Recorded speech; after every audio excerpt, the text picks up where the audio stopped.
हरिः ॐ स्वस्ति श्री गणेशाय नमः।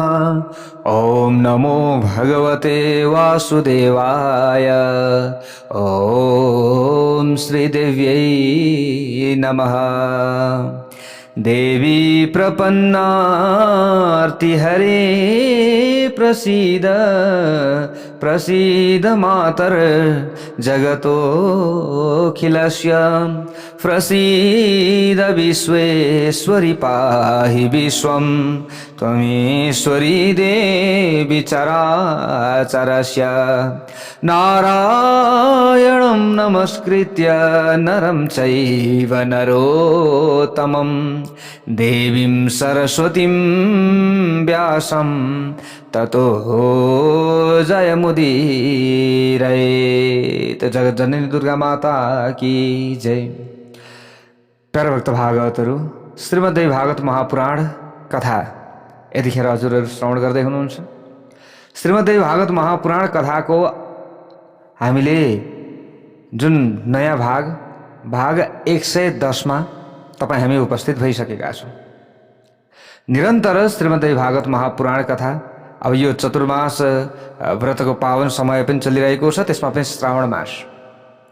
यो समयमा श्रीमद्देवी भागवत श्री शिव महापुराणको कथाको धेरै ठुलो महत्त्व छ। मैले यो हजुरहरू समक्षमा अघिल्लो भागमा पनि चर्चा गरेको थिएँ। त अब हामी यहाँ कथामा निरन्तर अगाडि बढिरहेका छौँ। भक्तवत्सल भगवानको जय। प्यार भक्त भागवतहरू, नैमिषारण्यमा शौनकादि 88,000 ऋषिहरूलाई सुतजीले यो कथा श्रवण गराउँदै हुनुहुन्छ। त यही कथा वेदव्यासजीले राजा जन्मेजयलाई परीक्षितको मुक्तिका लागि कथा श्रवण गराउँदै हुनुहुन्छ। त राजा जन्मेजयले अब यहाँ अगाडि गएर प्रश्न गर्नुभएको छ, किनभने यहाँ सत्यव्रत जो हुनुहुन्थ्यो, सत्यव्रतले अब कुनै मुनि पुत्रलाई चाहिँ गुरु बनाएर परम्बा भगवती जगदम्बाको मन्त्र दीक्षा लिनुभएको छ। किनभने उहाँलाई 3वटा दोषको धेरै ठुलो पाप लाग्यो। एउटा चाहिँ पिताको आज्ञा नमानेको कारणले गर्दा घरबाट निकालिनु पर्यो, एउटा दोष थियो। एउटा मुनि चाहिँ ब्राह्मण कि पत्नी हरण गरेको विवाहबाट यो अर्को दोष भयो भने एउटा वशिष्ठ ऋषिको चाहिँ गाईको हत्या गरेको यो पापबाट चाहिँ अब यो 3वटा पाप लागेको थियो। र यो पापबाट उनको निधारमा 3वटा खत रहेको थियो अथवा 3वटा चिन्ह रहेको थियो। त्यो पापको चिन्ह रहेको थियो। त वशिष्ठ ऋषिले अब तिम्रो शिरमा, तिम्रो निधारमा यो शङ्कु, यो चिन्ह रहनेछ, जस कारणले गर्दा तिमीलाई सबैले बुझ्नेछन् यो चाण्डाल हो, यो पापी हो भनेर बुझ्नेछन् र तिम्रो घृणा गर्नेछन् भनेर यसरी श्राप दिनुभएको थियो। प्यारो भक्त भागवतहरू, अब त्यही श्रापको मुक्तिका लागि र आफ्नो पाप कटाउनका लागि मुनिपुत्रबाट उत्तम दीक्षा लिएर गुरु बनाएर, ल हेर्नुहोस् है प्यारो भक्त भागवतहरू, गुरु बनाउनु पर्यो नि। त्यसैले ल हेर्नुहोस्, अनि यसरी दीक्षा लिएर त्यस पछाडि मन्त्र जप्नु पर्यो। अनि मात्र हामीले गरेको धर्म कर्मको मन्त्रको धेरै ठुलो पुण्य हामीलाई मिल्दछ र त्यो फल पनि हामीलाई मिल्दछ। जय बोलौँ जगत जननी दुर्गा माता की जय होस्। तर मैले भनेको छु प्यारा भक्त भागवतहरू कि कहीँबाट हामीले मन्त्र लिँदा, केही लिँदा, अब हामीले यदि आफ्नो कल्याणका लागि अब गणेशको मन्त्र लिए पनि, देवीको मन्त्र, शिवको मन्त्र, नारायणको मन्त्र, जेको मन्त्र लिए तापनि आफ्नो कुण्डली अनुसार त्यो मन्त्र जप्दाखेरि आफूलाई फाइदा हुन्छ कि हुँदैन त्यो हेरेर मात्र, अनि शुभ साइतमा मैले बारम्बार भन्ने गरेको छु, अनि हो त्यो अनुसारले मात्र हामीले चाहिँ मन्त्र दीक्षा लिनुपर्दछ। किनभने दीक्षा लिने पनि शुभ मुहुर्त हुन्छ, शुभ साइत हुन्छ। जहाँ पायो त्यहीँ, जस्तो पायो त्यस्तै अवस्थामा, जस्तो सुकै तरिकाले दीक्षा लिइँदैन, त्यसले कुनै पनि काम गर्दैन फेरि। अनि हामीले जपेको मन्त्रले हामीलाई सिद्धि दिन्छ कि दिँदैन त? जस्तै फाइदा हुन्छ भने त्यहाँ घाटा पनि हुन्छ प्यारो भक्त भागवतहरू। जस्तै त्यसको वर्गको कुराहरू हुन्छन्। जस्तै आफ्नो नाम एउटा छ, त्यो नामको त्यो नामबाट चाहिँ 5औं शत्रुवर्ग हुन्छ, 5औं वर्ग शत्रुवर्ग हुन्छ। हजुरहरूले जस्तै अब वर्गको बारेमा बुझ्नु भएको छ होला। अब त्यो त्यस्तो खालको मन्त्र पर्यो भने त्यो मन्त्रले व्यक्तिको मरण पनि गराउँछ भनेर बताइएको छ। धेरै कुराहरू छन् प्यारो भक्त भागवतहरू। अब यसको बारेमा अब यसपालि त भ्याइएन, आगो भएछ भने गुरु पूर्णिमाको बेलामा अगाडि यो केही म ज्ञान दिने प्रयत्न गर्नेछु। त यो सबै कुरा हामीले बुझेर मन्त्र जप गर्नुपर्दछ। अब पहिले त गुरुहरूले विचार गरेर मन्त्र दिनुहुन्थ्यो, त्यतिकै झट्ट मन्त्र दिनुहुन्न थियो। अब आजभोलि त व्यक्तिहरूलाई जस्तो अनि हामी जस्तो पायो त्यस्तै जस्तो तरिकाले पनि मन्त्र चाहिँ भइहाल्छ नि भन्ने हिसाबले गरेका छ, तर त्यो तरिकाले हुँदैन। फाइदा गर्छ भने घाटा पनि हुन्छ, हेर्नुहोस् है। त्यसले हामीले गर्छौँ राम्रोको लागि अनि हुन्छ नराम्रो, अनि हामी बुझ्छौँ भने मैले त यत्रो काम गरेँ, मैले यत्रो मन्त्र जप गरेँ, किन मलाई नराम्रो भयो, त्यो हामी बुझ्दैनौँ। त्योतातिर हाम्रो गइरहँदैन, खोज्दैनौँ। हामीले के मात्रै हेर्छौँ भने मैले त यत्रो पूजापाठ गरेको थिएँ, यत्रो मन्त्र जप गरेको थिएँ, मैले यत्रो चाहिँ कथा सुनेको थिएँ, तर पनि मलाई नराम्रो हो। हामीले त बाहिरको कुरा मात्रै सोध्छौँ, तर भित्री रहस्यात्मक कुरा के छ त त्योतिर हाम्रो ध्यान जाँदैन कहिले पनि। मैले भन्ने गरेको छु, जस्तै अब कसैले सुन्दै हुनुहुन्छ भने पनि म सामान्य एक दुईवटा टिप्स थोरै चाहिँ, अब यति मात्रैले हुँदैन, वर्गको कुरा मैले एउटा गरेँ।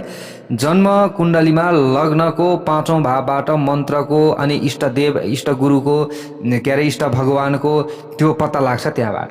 गुरु भक्ति जस्तै लग्नबाट 9औं भावबाट त्यहाँबाट पत्ता लाग्छ कि गुरुले दिएको मन्त्र यी व्यक्तिका लागि फाइदाजनक हुन्छ कि हानिकारक हुन्छ, अथवा फाइदा हुन्छ भने कुन मन्त्रले फाइदा हुन्छ, कुन कस्तो मन्त्र जप्दाखेरि चाहिँ हानि हुन्छ। हो यो कुरा जस्तै अब मैले भने नि, जस्तै गणेशको लिने कि नारायणको लिने कि चाहिँ हामीले चाहिँ शिवजीको लिने कि अथवा कसको मन्त्र लिने, देवीको लिने कि, अनि कुन मन्त्र लिने 5औं भावबाट। जस्तै अब 5औं भावमा चाहिँ तपाईँको सूर्य परेको छ भने शिवको मन्त्र लिनु पर्यो। अब 5औं भावमा चाहिँ त्यहाँनिर बुध ग्रह आएर बसेको छ अथवा बुधसँग कुनै पनि सम्बन्ध छ भने त्यहाँ नारायणको मन्त्र लिनु पर्यो। भगवान् श्री नारायणको भक्त बन्नु पर्यो।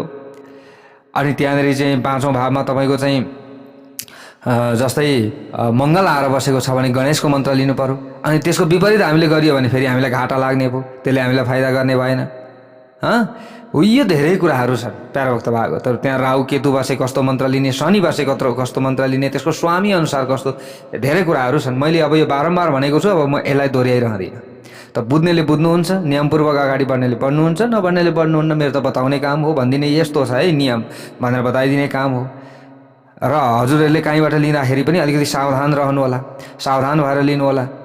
गुरुहरूलाई पहिले सोध्नु होला, यस्तो मुहुर्त हुन्छ अरे नि, शुभ मुहुर्त हुन्छ अरे, अनि त्यहाँबाट चाहिँ यो तरिकाले यसरी गर्नुपर्छ अरे, त्यति त भन्न सकिन्छ आफूले।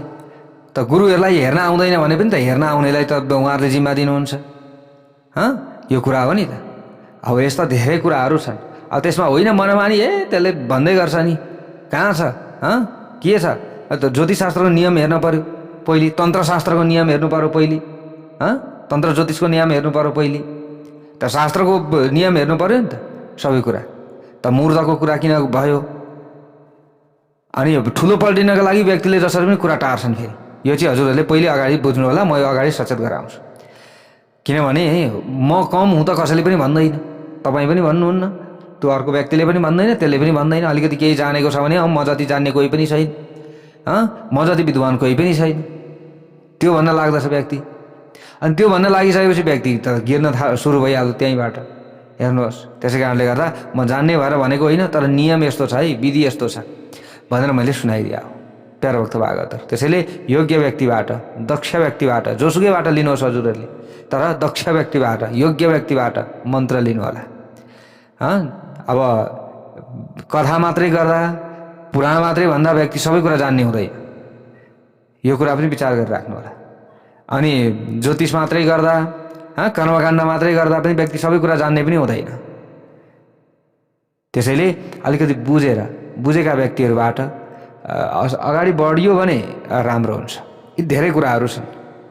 त्यसै कारणले गर्दा राम्रोको लागि हामीले अगाडि बढ्ने हो नि त। भक्ति मैले भनेको छु, भक्ति सबैभन्दा ठुलो कुरो। त भक्तिका लागि पनि सही भक्ति हुनु पर्यो नि त, होइन र? त नारदजीले सुनाउनु भएको थिएन र भक्ति देवीको चाहिँ दुःख निवारणका लागि, ज्ञान र वैराग्यलाई चाहिँ उद्धारको लागि उहाँले मन्त्र पनि त सुनाउनु भयो त्यो समयमा। वेद सुनाउनु भयो, इतिहास पुराण उपनिषदहरू सुनाउनु भयो त्यो समयमा, अनेक प्रकारका कथाहरू सुनाउनु भयो, विभिन्न कुराहरू सुनाउनु भयो। तर सही काम चाहिँ केले गर्यो त त्यहाँनिर? हामीले यो बुझ्नुपर्छ प्यारभक्त भागवतहरू। हुन त श्रीमद् भागवत महापुराण वेदबाटै निकाले होइन र? हो नि त। सम्पूर्ण शास्त्रहरूको निचोड हो, सार हो श्रीमद् भागवत महापुराण। अब त्यो फल हो श्रीमद् भागवत महापुराण, जुनबाट फल हो। अब त्यो बोटको नै ध्यान नगरेर, त्यो बोटको नै चाहिँ श्रवण नगराएर अरूको श्रवण गराएर के फाइदा भनेर नारदजीले श्रवण गराउनु भएको होइन र? त नारदजीले वेदकै मन्त्रहरूले चाहिँ अभिषेक गराउनु भएको होइन र? तर काम गर त गरेन हो। यो कारणले गर्दा त्यसैले अब उनीहरूका लागि योग्य कुन मन्त्र चाहिँ सही हुन सक्दछ र होइन? अब यो धेरै कुराहरू छन्। अब जस्तै कुनै पनि धामीले, कुनै पनि झाँक्रीले अब तपाईँको सङ्खुवा सभामा गएर चिन्ता बस्यो भने त्यो सङ्खुवा सभाका कुनै पनि अमुक ठाउँमा गएर चिन्ता बस्यो भने त्यो वरिपरिका कुनै पनि देवी देवताहरूको उसलाई ज्ञान छैन भने त्यतिखेरै उसलाई समस्या पर्छ। हेर्नुहोस्, किनभने त्यहाँ वरिपरिका देवी देवता उसले खेलाउन सक्नु पर्यो, त्यहाँ वरिपरिका देवी देवताको नाम थाहा हुनु पर्यो, सबै कुरा थाहा हुनु पर्यो, अनि मात्र त्यो व्यक्तिले त्यहाँ गरेको कुरा लागू हुन्छ र त्यो उपचार पनि लाग्छ।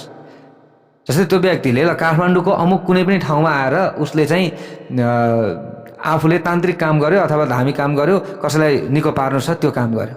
म धामीको मात्रै होइन, पण्डितको उदाहरण, कर्मकाण्डको उदाहरण पनि दिँदैछु। फेरि त्यति मात्रै होइन नि, फेरि हजुरहरूलाई मैले बुझाउन खोजेको, बुझ्नुहोस् भनेर, अलिकति ज्ञान घुसोस् भनेर। हुन त हजुरहरू सबै जान्ने पनि हुनुहुन्छ, नजान्ने त हुनुहुन्न। र काठमाडौँको कुनै पनि ठाउँमा आएर झाँक्री बसे भने त्यहाँ वरिपरिका देवी देवता, कुन मन्दिर छ, कुन देवी कहाँनिर मानेको छ, कुन देवी शक्तिशाली छिन्, कहाँनिर के गरेका छ, त्यो सबै कुराको ज्ञान भएन भने त्यो तान्त्रिक त्यहीँनिर ढल्छ, त्यहीँनिर बेहोस हुन्छ। अनि त्यसलाई बचाउनका लागि फाल्टु मान्छे ल्याएर हुँदैन, फेरि त्यहीँ स्थानीय चाहियो त्यतिखेर।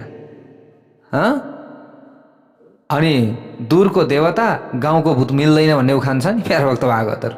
किनभने गाउँको त भूतै भए पनि काम दिन्छ, किनभने त्यसले सबै कुरा जानेको हुन्छ क्या, वरिपरिको सबै रहस्यात्मक कुराहरू बुझेको हुन्छ। अनि जस्तै अब म कर्मकाण्डको उदाहरण दिन्छु हजुरहरूलाई। कर्मकाण्ड एउटै हो, हेर्नुहोस् है प्यारो भक्त भागवतहरू, कर्मकाण्ड एउटै हो। जस्तै तपाईँको घरमा कसैले ग्रह शान्ति गर्न आए भने ग्रह शान्तिकै किताब हो पढ्ने, तर तपाईँको घर मानिलिउँ इलाम हो, तपाईँको घरमा आएर गुरुले गर्नुभयो सबै कर्मकाण्ड। पहिले तपाईँको कुल मनाउनु पर्यो, पितृ मनाउनु पर्यो। तपाईँको कुल पितृ के हो, अनि तपाईँको स्थानीय जस्तै नाग नागिनी देवी देवता वरिपरिका सिमे भूमि ती सबै मनाउनु पर्यो। त्यतिखेर गुरुलाई पनि थाहा हुन पर्यो।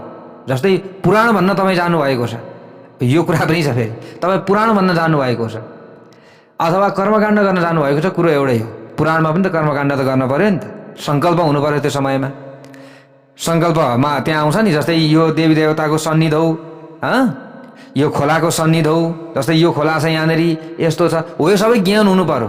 अनि यसको सन्निधिमा मैले यहाँनिर यसरी तपाईँलाई मनाएर मैले यो चाहिँ पुराण भन्दैछु अथवा म यो कर्मकाण्ड गर्दैछु, म यो कार्य गर्दैछु भनेर व्यक्तिले त्यो काम गर्यो भने अब उसले गरेको त्यो काम पूर्ण पनि हुन्छ, सफल पनि हुन्छ, पुराणको फल पनि पाइन्छ, कर्मकाण्डको फल पनि पाइन्छ, ग्रह शान्ति पनि हुने हो, सबै कुरा हुने।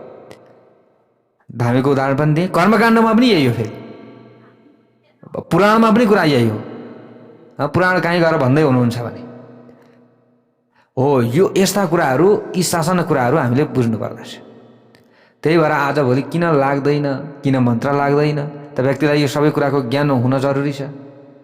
पहिले किन लाग्थ्यो, मैले भन्दै थिएँ नि हजुरहरूलाई, भक्ति ज्ञान र वैराग्यको कथा प्रसङ्गमा श्रीमद् भागवत महापुराणमा होइन र, त्यहाँनिर सत्कर्म भनेकै कुरा नारदजीलाई थाहा भएन। अब नारदजी जतिको त्यो विद्वान व्यक्ति, अब जो स्वयं ब्रह्माजीका पुत्र हुनुहुन्छ, ल हेर्नुहोस् है, विचार गर्नुहोस् आफै प्यारो भक्त भागवतहरू, उहाँहरूको पनि बुद्धिले चाहिँ कहिलेकाहीँ ठाउँ छोड्छ क्या।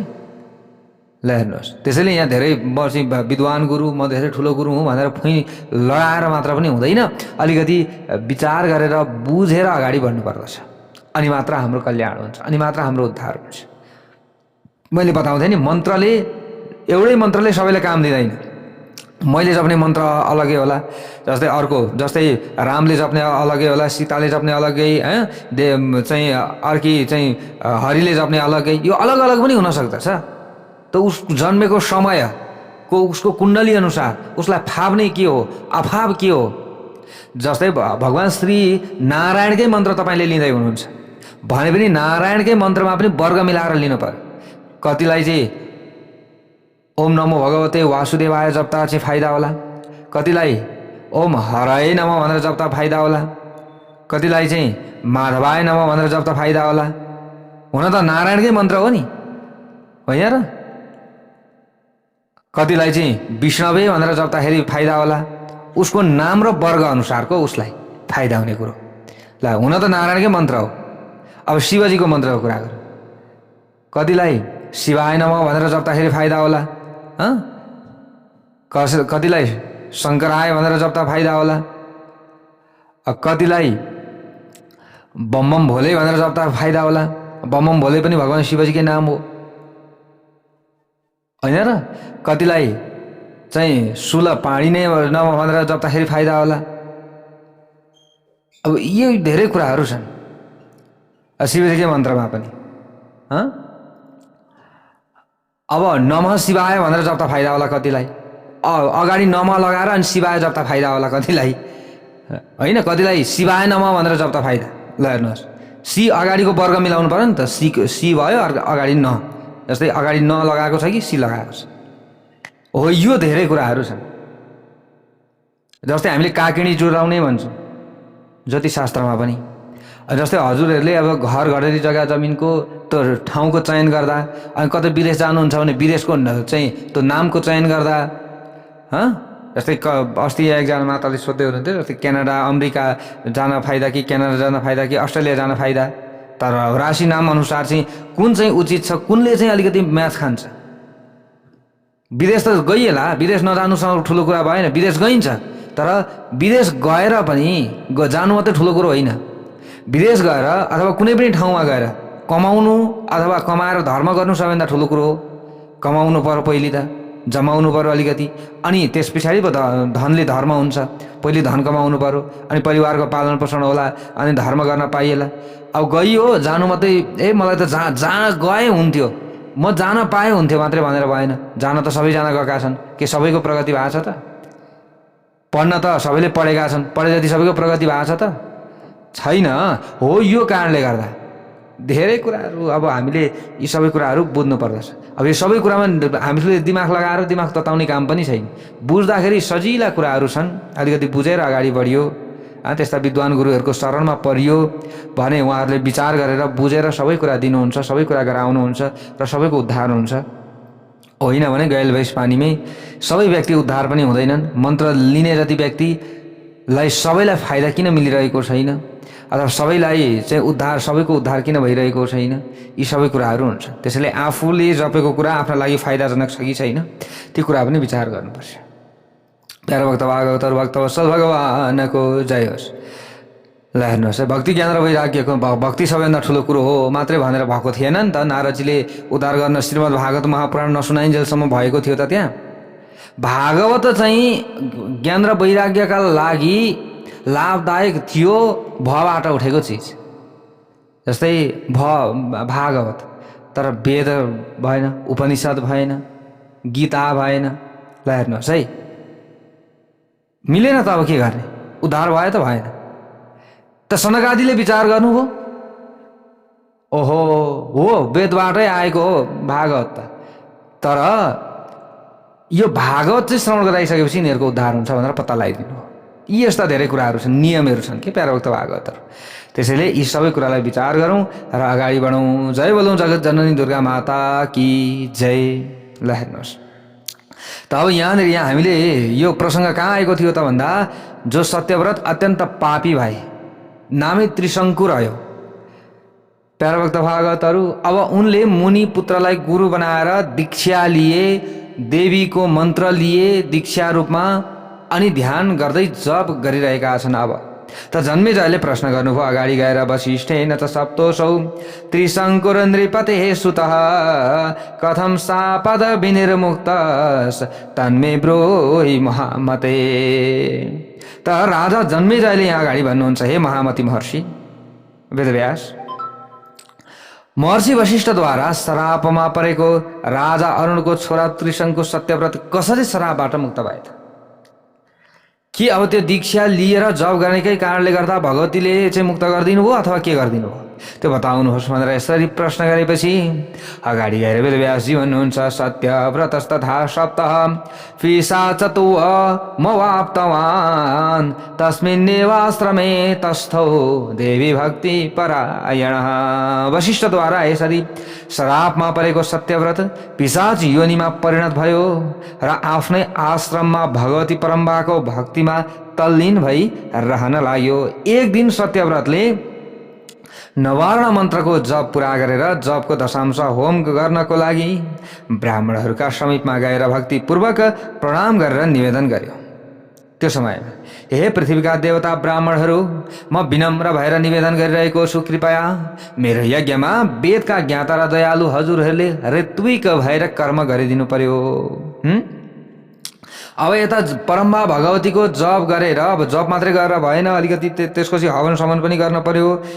ती नवार्ण मन्त्र त जप्न त जपे गुरु बनाएर, अब अलिकति यज्ञ पनि यान्त्रिक गर्नका लागि विचार गरे त सत्यव्रतले। तर त्यो समयमा के भयो, ब्राह्मणहरूलाई निमन्त्रणा गर्दाखेरि के भयो त हजुरहरूले मेरो कार्यसिद्धिका लागि विधिपूर्वक जपको दशांश हवन गरिदिनुहोस्। ल हेर्नुहोस् है प्यारो भक्त भागवतहरू, अब अर्को बुझ्ने कुरा आयो है। यो कथाबाट हामीले बुझ्ने कुरा हो के, हामीले कथा त सुन्दैछौँ तर के बुझ्दैछौँ, यो कथाबाट हुने फाइदा भनेकै नि यस्ता साना कुराहरूबाट हामीले निकालेर अनि हो यो अनुसार विधि गरेर हामीले लाभ लिने हो, बुझ्ने हो सन्देशमूलक कथाहरू। ल हेर्नुहोस्, जपस्य च दशांशेन होम कार्यो विधान त, मैले गुरु थापेर दशांश मैले चाहिँ मन्त्र जप गरेको छु। अब यो मन्त्र जपको दशांश हवन गरिदिनुहोस् हे ब्राह्मण देवताहरू, अनि मात्र मेरो यो जपको तपको पूर्ण फल मिल्दछ। त सत्यव्रतले यसरी चाहिँ अनुनय विनय गरे। अब यसको मतलब हामीले के बुझ्नु पर्यो, हजुरले मन्त्र जप गर्नुहुन्छ होइन र, बिहान मन्त्र जप गरिन्छ, बेलुका मन्त्र जप गरिन्छ, समय हुनेले 30 काल नै जप हुन्छ। अब यो जपको दशांश हवन गर्नुपर्छ, वर्षमा एकचोटि, 6 महिनामा एकचोटि घरमा रुद्री लगाएर हामीले घरमा दशांश आफ्नो जपेको मन्त्रको हवन गर्नुपर्दछ। वर्षभरि हामीले पूजेका देवी देवतालाई खान दिनुपर्दछ, हवन भनेको नि त्यो दशांश हवन गर्नु पर्यो, अनि मात्र त्यसको पूर्ण फल हामीलाई मिल्ने रहेछ भन्ने कुरा यो कथाबाट हजुरहरूले बुझ्नुपर्ने हुन्छ प्यारा भक्त भागवतहरू। अनि हाम्रो कल्याण हुँदै जान्छ, अनि हाम्रो घरमा शुभ्य फाव्य हुँदै जान्छ, धेरै कुराहरू छन्। तर यसरी जपको दशांश होम गर्नु पर्दछ। हे ब्रह्मज्ञानी ब्राह्मणहरू, आज म राजा अरुणको पुत्र सत्यव्रत हुँ, सर्वदा सुख प्राप्तिका लागि म यो यज्ञ गरिरहेको छु। हजुरहरूले अब मैले यो जपेको दशांशको हवन गरिदिनुहोस्, यसलाई हजुरहरूले सम्पन्न तुल्याइदिनुहोस्। यसरी सत्यव्रतले बिन्ती गरे। त सत्यव्रतको वचन सुनेर ब्राह्मणहरूले राजपुत्र सत्यव्रतलाई भने त्यो समयमा, तिमी आफ्नै गुरुद्वारा श्रापमा परेका छौ, हामीसँग किन शरणमा आउँछौ? जुन गुरु मानेका थियौ त्यही गुरुबाट श्राप परिसकेको छ तिमीलाई, श्राप लागिसकेको छ भनिसकेपछि अब पहिले ती गुरुलाई मनाउनु पर्यो जुन गुरु तिमीबाट रिसाएका छन्, अनि मात्र तिम्रो कल्याण हुन्छ, अनि मात्र तिम्रो उद्धार हुन्छ, अनि हामीले सहयोग गर्छौँ। यसरी ब्राह्मणहरूले भनिदिए। अहिले पिशाच योनिमा प्राप्त भएका छौ, त्यसैले वेदमा अधिकार नभएकाले तिमी यज्ञ गर्न योग्य छैनौ, किनभने तिमीले धेरै ठुलो चाहिँ पाप गर्यौ। अहिले तिमी पिशाच भएका छौ, विभिन्न नखाने कुराहरू खाएका छौ, नगर्ने कुराहरू गरेका छौ भने अब वेदले बताएको यो यज्ञ गर्न तिमी समर्थ छैनौ। भक्तवत्सल भगवानको जय हो। यसै कारणले गर्दा अब खानपानको शुद्धिको कुरा आयो, यहाँबाट बुझ्नु पर्यो। हामीले व्रत लिने भन्यो, अघिल्लो दिनसम्म दुनियाँ सब खायो, जे पायो त्यही खायो, अनि भोलिपल्ट म व्रत लिन्छु भन्दा त्यो व्रतको उल्टो हानि होला फेरि। त्यसैले कम्तीमा पनि 3 दिन अगाडिदेखि खानपानको त्याग गर्नुपर्दछ व्रत लिने व्यक्तिले। शरीर शुद्धि हुनु पर्यो नि त, पहिले आफूले खाएको त्यो चिज त रगत रगतमा बगिसकेको हुन्छ, त्यो त अब पेटमै पनि भइरहेको हुन्छ। त्यसै कारणले गर्दा त्यो सबै चाहिँ सकिन पर्यो, नयाँ ताजा कुरा आफ्नो यो शरीरमा रहन पर्यो, राम्रो कुरा, अनि मात्र त्यो व्रतको, अनि मात्र त्यो यज्ञको पूर्ण फल हामीलाई मिल्छ। त खानपान पनि शुद्ध हुनु पर्यो। त्यसै कारणले गर्दा अब यी त पिशाच भए, चाण्डाल भए, त अनेक कुरा खाएका छन्, त तिम्रोमा हामीले आएर यज्ञ गर्दैनौँ, सक्दैनौँ हामी आउन। गराउनेलाई पनि हानि हुन्छ। तिमी गर्छौ आफू मात्रै, त फाइदाका लागि गर्ने हो, फाइदाका लागि गर्दा हानि हुन्छ भने किन गर्ने? त्यसै कारणले गर्दा हामी सक्दैनौँ। तिमीले सम्पूर्ण संसारमा निन्दित पिशाच योनि पनि त प्राप्त गर्यौ। अब त्यसै कारणले गर्दा हुँदैन। सबैले हात जोडिदिनु भयो गुरुहरूले। तन्निशम्य वचस्तेषां राजा दुःखमवापः धिगे जीवितमिदं मेद्य किं करोमि वने स्थितः। हे जनमेजय, ब्राह्मणहरूका ती वचन सुनेर सत्यव्रत साह्रै दुखी हुनुभयो। उसले मनमा नै अब ल हेर्नुहोस् प्यारा भक्त भागवतहरू, उहाँले मनमा नै भन्न लाग्नुभयो सत्यव्रतले, मेरो जीवनलाई धिक्कार छ। अब म वनमा रहेर के गर्नु? म शुद्ध हुनका लागि मन्त्र जप गरेँ, भगवतीको आराधना गरेँ। अब त्यसलाई पूर्ण त मैले दाम्लो मात्रै बाटेँ, गाँठो पारिनँ भने अब त्यो दाम्लोको के महत्त्व? अब बाट्न छोड्ने बित्तिकै फुक्न थाल्छ, बाट्न छोड्ने बित्तिकै फुक्न थाल्छ। त्यसै कारणले गर्दा अब म बाँचेर काम भएन। किनभने यज्ञमा अरू कुनै पनि चाहिँ ऋषिहरू, कुनै पनि ब्राह्मणहरू वर्णित हुनै मान्नुहुन्न। मैले मन्त्र जप गरेँ, त्यसको दशांश हवन नै गर्न मैले पाइनँ भने मैले यो मन्त्र जप गरेको के फाइदा भयो? के फाइदा भयो? मैले मरेपछि पनि मुक्ति नपाउने भएँ। अब यो जीवन पनि मेरो त्यतिकै व्यर्थ जाने भयो। जप्नु पर्थ्यो, मैले मन्त्र जपेँ, तर अब के गर्ने? बरु म अब यो मेरो जीवनलाई नै फालिदिन्छु। त फेरि पुनर्जीवन लिएर फेरि म सुरुदेखि नै सभ्य भएर मन्त्र जप गर्नेछु, भगवानको ध्यान आराधना गर्नेछु। अनि त ब्राह्मण देवताहरू आउनुहुनेछ, पूजा गरिदिनु हुनेछ, यज्ञ गरिदिनु हुनेछ, होम हवन गरिदिनु हुनेछ, अनि मेरो घरमा सुख शान्ति वर्षिनेछ, मलाई राम्रो हुनेछ। अब म बरु यो वनमा रहेर के गरौँ? पिताले पनि त्याग गर्नुभयो, गुरुले पनि श्राप दिनुभयो, म राज्यबाट पनि निकालिदिनु पर्यो, पिशाच योनिमा प्राप्त भएको छु। अब के गरौँ मैले? सत्यव्रतले काठहरू जम्मा गरेछन्। अब त्यस पछाडि अब बरु म मर्दिन्छु, चिता बनाएर आगोमा जलेर मर्दिन्छु। अब म मर्दिन्छु, चिता बनाएर चितामा अब आगो सल्काएर प्रवेश गर्ने इच्छा गर्दै थिए, प्रवेश गर्न आँटेका थिए प्यारा भक्त भागवतहरू। अब हेर्नुहोस् है, हामीले जपेका छौँ मन्त्र भने यदि भगवतीले कृपा गर्नुभयो, भगवानले कृपा गर्नुभयो भने पक्कै पनि हुन्छ। त्यसैले मन्त्र जप गर्न छोड्नु भएन। वर्षमा एकचोटि रुद्री गर्दै त्यसको हवन, दशांश हवन, सानो सत्यनारायणको पूजा लगाएर मात्रै भए पनि त यसो होम हवन सामान्य त आफूले गर्न सकिन्छ नि त? सकिँदैन। धेरै ठुलो खर्च गर्न सक्नेले त्यही अनुसार गर्छन्, खर्चै गर्न नसक्नेले त्यही अनुसार गर्न सकिन्छ, होइन र? भएन भने देश परदेश जाइ भए तापनि गुरु मेरो नाममा यसरी हवन गरिदिनुहोस्, मैले यस्तो मन्त्र जपेको छु, मैले यस्तो कथा सुनेको छु, मैले यो काम गर्दैको छु, मेरो नाममा चाहिँ यसरी पूजा लगाइदिनुहोस्, मेरो नाममा चाहिँ यसरी हवन गरिदिनुहोस् भन्न पनि सकिन्छ, होइन? नाम थर गोत्र मन्त्र उच्चारण गरेर, गोत्र उच्चारण गरेर, नाम उच्चारण गरेर, नाम राशिको उच्चारण गरेर त्यो तरिकाले पनि त गर्न सकिन्छ। त कसरी सहज हुन्छ त्यो तरिकाले आफूले गर्न पर्यो, गर्न चाहिँ पर्यो। ल हेर्नुहोस् प्यारा भक्त भागवतहरू, अब यी सत्यव्रतले मन्त्र जप गरेका थिए। अब मैले यज्ञ गर्न पाइनँ, बरु म अब आफै हवन हुन्छु भनेर चितामा प्रवेश गर्न मात्रै आँटेका थिए। चण्डिकाको सम्झना भयो त्यो समयमा। अब म यदि समर्पण गर्छु भने भगवतीलाई मेरो जीवन समर्पण गर्छु भन्दै भगवती चण्डिकाको सम्झना गर्दै चितामा प्रवेश गर्न लागे।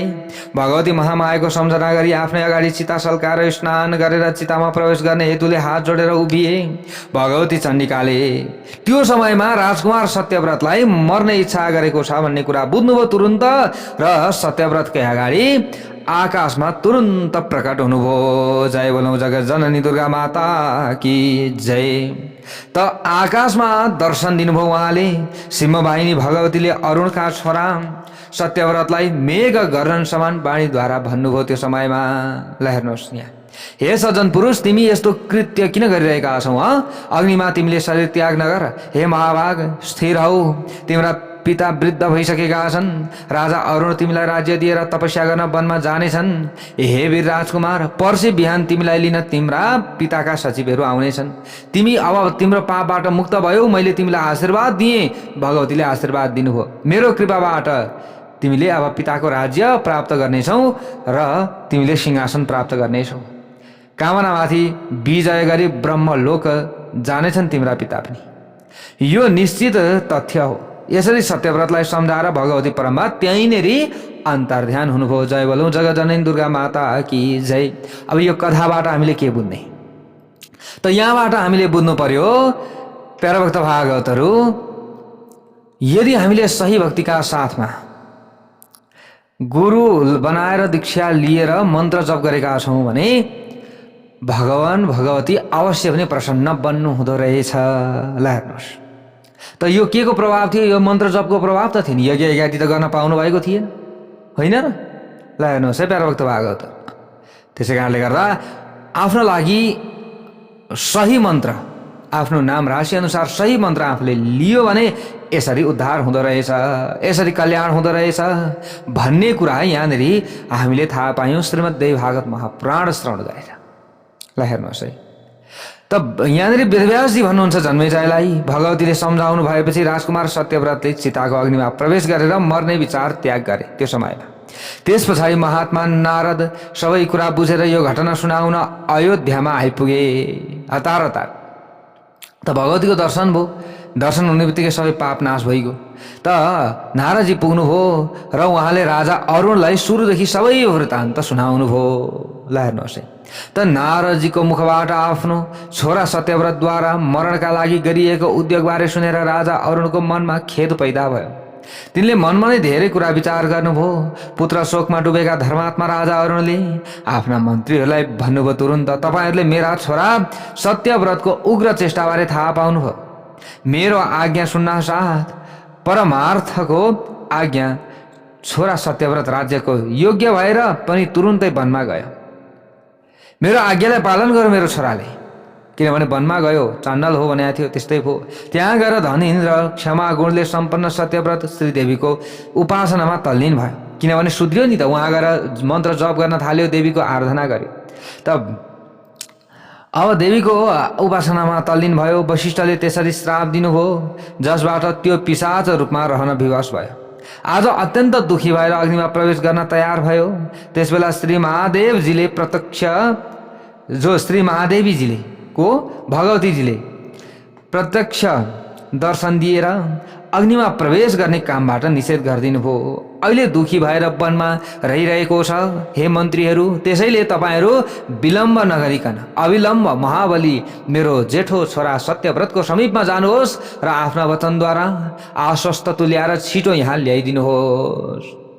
ल हेर्नुहोस् अरुणले यसरी आदेश दिए, आश्वस्त तुल्याएर छिटो यहाँ ल्याउनुहोस्। प्रजा पालनमा समर्थ औरस पुत्र सत्यव्रतलाई राज्यमा अभिषिक्त गरेर शान्त चित्त भएर म तपस्याका लागि दृढ निश्चय गरेर म वनमा प्रवेश गर्नेछु।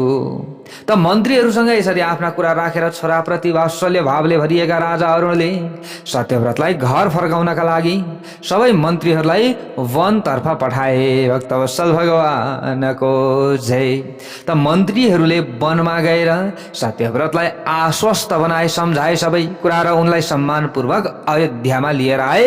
भगवतीले जसरी आएर आशीर्वाद दिएर बोल्नु भएको थियो त्यस्तै भयो। राजा अरुणले सत्यव्रतलाई दुर्बल, मलिन वस्त्रधारी, जटाझुरधारी, क्रूर र चिन्तातुर देखेर मनमा विचार गरे, मैले छोरालाई निर्वासित गरेर घरबाट बाहिर निकालेर कति क्रूर कर्म गरेछु। तर एउटा फाइदा पनि भयो, भगवतीको दर्शन पनि त भयो। छोरो सुध्रियो। धर्मको निर्णयलाई राम्ररी जाने बुझेको मैले राज्य योग्य र मेधावी छोरालाई किन मैले निष्कासन गरेँ। यसरी मनै मन विचार गरेर राजा अरुणले छोरालाई आलिङ्गन गरे र आश्वासन दिएर छोरालाई आफ्नो आसनको समीपमा बसाले। त्यस पछाडि नीति शास्त्रका पण्डित राजा प्रेमले गदगद भए र गदगद भएर आफूले प्रेमपूर्वक भन्न थाले। राजा अरुणले त्यो समयमा भन्न थाले, पुत्र धर्मे मति कार्य माननीय मुखोद्भवः न्यायागतं धनं ग्राह्यं रक्षणीय सदा प्रजाः। हे सत्यव्रत, हे छोरा, तिमीले धर्ममा आफ्नो बुद्धि लगाउनेछौ, ब्रह्माजीको मुखबाट पैदा भएका ब्राह्मणहरूको सम्मान गर्नेछौ, न्यायपूर्वक प्राप्त भएको धनको सङ्ग्रह गर्नेछौ, सधैँ प्रजाको पालन गर्नेछौ, तिमीले कहिल्यै पनि असत्य भाषण गर्ने छैनौ, कुमार्गमा कहिल्यै पनि जाने छैनौ। हे मेरो छोरा, पूजनीय व्यक्ति र तपस्वीहरूको पूजा अवश्य पनि गर्नु, गुरु ब्राह्मणहरूको सम्मान गर्नु, क्रूर चोर डाकाहरूलाई मार्नु, उनीहरूलाई देश निकाला गर्नु, इन्द्रियमाथि नियन्त्रण राख्नु। हे पुत्र, राजाले कार्यसिद्धिका लागि मन्त्रणा सबै गोप्य राख्नु पर्दछ, सचिवहरूका साथ सधैँ गोप्य मन्त्रणा गर्नुपर्दछ। हे पुत्र, उत्तम व्यक्तिले सर्वथा शत्रुलाई तिरस्कार गरेर सानो देख्न हुँदैन। शत्रु जस्तो सुकै भए पनि बलवान हुन सक्दछ, शत्रुको उपेक्षा कहिले पनि गर्नु हुँदैन। राजाले शत्रु मित्रहरूको गतिविधि बुझ्न गुप्तचरहरूको उपयोग गर्नुपर्दछ। व्यर्थमा विवाद कहिले गर्नु हुँदैन, सधैँ धर्ममा बुद्धि लगाउनु पर्दछ। दुष्ट मानिसहरूको सङ्गत गर्नु हुँदैन, कहिले पनि स्त्री अनि स्त्रैण पुरुष र जुवाडे मानिसमा कहिले विश्वास गर्नु हुँदैन। शिकार खेल्ने कार्यमा अति आसक्त पनि हुनु हुँदैन, पशु हत्या पनि गर्न हुँदैन। यी सबै प्रकारका ज्ञान यहाँनिर दिनुभयो। राज्य अभिषेक दिनुभन्दा अगाडि सबै कुरा यी सम्झाउनु भयो। प्यारा भक्त भागवतहरू राज्य अभिषेक दिँदै अब आफ्ना चाहिँ छेउमा बसालेर आफ्ना पुत्रलाई यो ज्ञान दिइराख्नु भएको छ। ल हेर्नुहोस् है, आज भगवतीको आशीर्वाद र मन्त्र दीक्षाको आशीर्वाद, त्यो फलले आज सत्यव्रत चाण्डालबाट, पिशाच योनिबाट अब राजा हुँदैछन्। भक्तवत्सल भगवानको जय। कति ठुलो शक्ति रहेको छ मन्त्र शक्ति। तब यहाँबाट उताको कथा भोलि हामीले श्रवण गर्नेछौँ।